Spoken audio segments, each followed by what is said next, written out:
अभी भी मैं अपने आप को सही मनुष्य नहीं मानता। आपकी कृपा और आपके सत्संग से सुन के मैंने अफीम और मदिरा का सेवन और पराई स्त्री गमन भी छोड़ दिया है। परंतु गुरुदेव, मेरा अपने आप में ये विश्वास नहीं बन पाता कि मैं अपने मन से फिर ना हार जाऊं और किसी अपराध को दोबारा ना कर दूं। महाराज जी, ये बल कैसे मुझे मिले? नाम से, सत्संग से, शास्त्र स्वाध्याय से।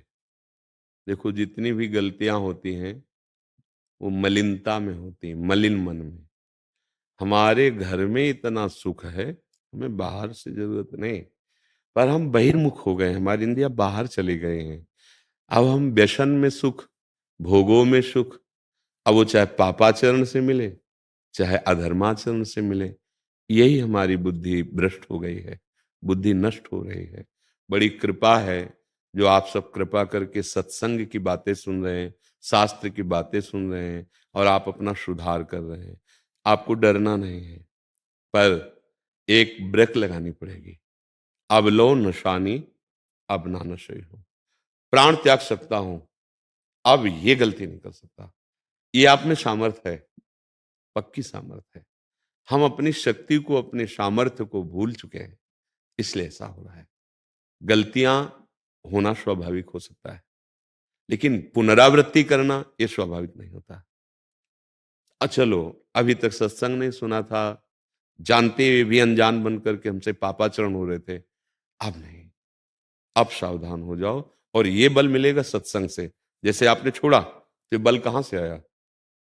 हाँ, अब आप जिसको छोड़ने की सामर्थ्य कभी सोच नहीं सकते थे, अफीम खाने वाला, व्यभिचार करने वाला, व्यसन करने वाला, ये तो बहुत बड़ी बात है। एक तमाकू छोड़ना बड़ी कठिन बात हो जाती है, एक बीड़ी छोड़ना बड़ी कठिन बात हो जाती है। आप तो बहादुर निकले कि ऐसे व्यसन जो छोड़ने की संभावना भी नहीं मन में आ सकती, आपने छोड़ दिया। तो बल ये कहां से आया आपके अंदर? सत्संग सुनने से, नाम जप करने से। तो वो क्या इतना ही बल दे सकते हैं क्या? वो तो इतना भी बल दे सकते हैं कि काम, क्रोध, लोभ, मोह, मद, मत्सर सबकी धज्जियां उड़ाकर जयति जयति जग उच्चरे, जीते विनायक शुभ अशुभ, विघ्न करे नहीं कोई, विघ्न करे नहीं कोई, डरे कलिकाल कष्ट भय, हरे सकल संताप, हरसि हरि नाम जपत जय। कलिकाल भयभीत होता है भक्तों से, भक्तों को थोड़ी परास्त कर सकता है। काम, क्रोध, लोभ, मोह, मद, मत्सर ये डर कर भागते हैं। सूरवीर योद्धा, भगवान का भजन करने वाला, असलियत में वो पार्षद है हरि का, उसे भ्रष्ट कोई नहीं कर सकता। आप भी वही हो। आप अपने को भूलकर, पुरुष मानकर, स्त्री मानकर, नाना प्रकार की कमजोरी वृत्तियों को स्वीकार करके, देखो एक बात ध्यान रखना, पराजित हो जाना कोई बड़ी बात नहीं, लेकिन अपने को पराजित मान लेना ये बड़ी बात हो जाएगी। और हम यही सिखाते हैं, 1000 बार अगर हम पराजित होंगे तो अपने को पराजित नहीं मानेंगे, तो हम फिर 1000 के ऊपर जाकर उसको पटक देंगे। और अगर हम पहले मान लिए कि पापी हैं, हम अमुक हैं, हम पापी नहीं हैं, हम भगवान के अंश हैं, पर हमसे पाप हो गया, हमसे गलती हो गई, हमारा अभ्यास चूक गया, हम हार गए, लेकिन हम पराजित होने वाले नहीं। एक दिन हम इनको पराजित करेंगे, क्योंकि हम अविनाशी के बच्चा हैं। बस बात समझो, ये केवल शाब्दिक आपको हम प्रवचन नहीं कर रहे, ये जीवन है, जीवन। बिना स्वाद लिए जो बोला जाता है उसका प्रभाव नहीं पड़ता, अगर स्वाद लेके बोला जाए तो उसका प्रभाव पड़ता है। इसलिए तुम वही हो जो मैं हूं, मैं वही हूं जो मैं है। बस भूल गए हो प्यारे, इसीलिए पछतावे में पहुंचते जा रहे हो। क्या मिला है आपको अभी तक? आप विचार करके देखो। स्थायी शांति, स्थायी मन का चंचलता रहित हो जाना, या एक अजीब परमानंद की मस्ती होना, भारी दुख में भी परमानंद का स्फुरण होना, कुछ हुआ है? कुछ नहीं। वो सोच आपको गुलाम बनाए हुए है, और वो आपको आज भी भयभीत किए हुए कि कभी परास्त कर सकती है। बिल्कुल मत डरो, निर्भय हो जाओ। जब वो परास्त करने आएगी तो हमारे पास हरि जो है, गुरु जी हैं, वो मुझे रक्षा करेंगे। वो कह रहे हैं, करो सदा तिनके रखवारी, जिम बालक राखे मातारी। ये प्रवचन नहीं, देखा है जीवन में। तो नाम ने और गुरु कृपा ने कदम कदम पे हमको बढ़ाया है, और देखा है कैसे बचाते हैं। छोटा बच्चा जैसे ना कुछ भी पकड़ने की कोशिश करता है, माँ एक थप्पड़ मार के उसे बचाती है, ऐसे ही भगवान, जिसकी यात्रा पूर्ण होती है सिर्फ भगवान की कृपा से होती है। चाहे जितना ज्ञान बघारो, और जिस समय माया अपना लुभावना रूप प्रस्तुत करेगी ना, उसके बहुत रूप हैं। उस समय गिरे ही गिरे हो, बचना असंभव। ज्ञानिनाम अपि चिंता चेतांसी देवी भगवती हिस्सा बलादा कृष्ण मोहाय महामाया प्रेक्षति। अगर बच सकते हो तो मां कह के बच सकते हो। कोई कितना भी ज्ञानी ध्यानी हो, रौंदते पाया गया है माया ने। माया रौंद दी। और भगवान का जो भक्त भगवान के आश्रय हुआ ना, छोटा बच्चे की तरह भगवान ऐसे रखते हैं। हमें लगता है हमें ये नहीं डरना कि हमें कौन गिरा देगा। हाँ, इतना निडर नहीं बन जाना कि हम कूद पड़े, ये भी बात समझो। डरना भी नहीं कि हम निराश होकर मार्ग भ्रष्ट हो जाएं, लेकिन इतना भी निर्भय नहीं हो जाना कि हम ताल ठोक के घुस जाए। ऐसा भी नहीं, यहां ऐसे निकला जाता है, तृणादपि सुनीचेन। ठीक है ना, राधा राधा राधा राधा, कौन बाधा परास्त कर सकती है। और अंदर की बात कहता हूं, कोई भी बाधा जब हम स्वीकृति देते तब हमारे ऊपर आती है।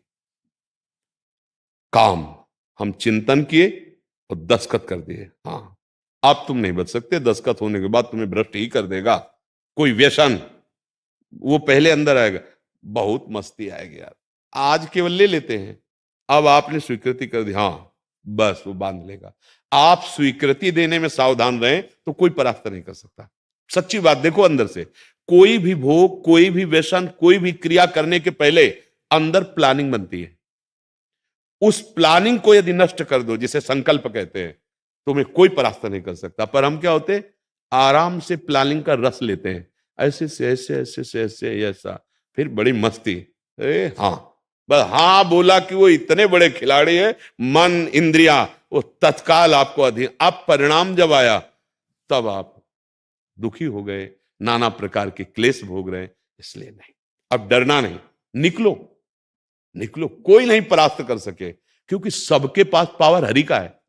बात यह समझनी, असुरों में, देवताओं में, काम क्रोध में, सब में पावर हरि का है। और मैं हरि के जब विमुख होता हूं, तब चाहे जितना तेल चढ़ा दो, शनि भगवान तुम्हारा नाश ही करेंगे, क्योंकि तुम प्रधान से, जहां से उनको बल मिल रहा है उनसे विमुख। और यदि आप हरि की शरणागत हो तो चाहे वो जितने खिलाफ ग्रह में बैठे हो, आपका मंगल ही करेंगे। जो पे कृष्ण चरण मन अर्पित तो करिहाय का नवग्रह रंग। कोई भी विनायक शुभ अशुभ तुम्हारी बाधा नहीं बन सकता। कर्म भोग आता है, परास्त नहीं कर पाता, आता है। रामकृष्ण परमहंस के गले में कैंसर था, भाई जी के उदर में कैंसर था, बड़े बड़े महापुरुषों के शरीर में आता है, चाहे वो जगत के जीवों का ले या उनके शरीर का पूर्व का हो, लेकिन कुछ नहीं बिगड़ता। एक अपार मस्ती, एक अपार आनंद, सब निकल जाता है। शरीर भी छूटता है तो ऐसे छूटता है जैसे हाथी के गले से फूलों की माला गिर जाए। ए जन्मत मरत दुसाधु कोई, चलो वीर बहादुर बनकर नाम जप करो, गंदे आचरण मत करो, भोग वो भोगो जो आपके लिए विधान बना दिया गया है। जैसे गृहस्थी में है, पत्नी है, सब व्यवस्थाएं हैं धर्म पूर्वक, अधर्माचरण नहीं।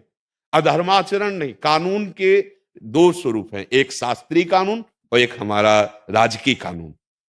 देखो जैसे आप शरीर नष्ट करने की बात सोचे तो हमारा भागवतिक कानून आपके खिलाफ हो जाएगा, तो हमारा सरकारी कानून भी है।